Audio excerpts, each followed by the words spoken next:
చాలా సంవత్సరాల నుంచి రేషన్ కార్డుల సమస్య పేదవాళ్ళను పట్టి పీడిస్తుంది.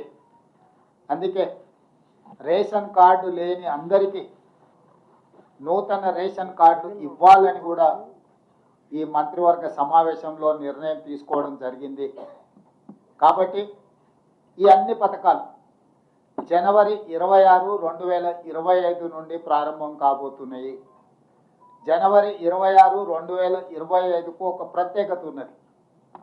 మన రాజ్యాంగం అమలు జరిగి డాక్టర్ బాబాసాహెబ్ అంబేద్కర్ గారు మన రాజ్యాంగాన్ని ప్రసాదించి అమలు చేయబట్టి 75 సంవత్సరాలు పూర్తి చేసుకుంటున్న సందర్భంగా జనవరి 26, 2025 నుంచి పథకాలను అన్నింటిని కూడా అమలు చేయాలి అని చెప్పి మా ప్రభుత్వం నిర్ణయం తీసుకున్నది.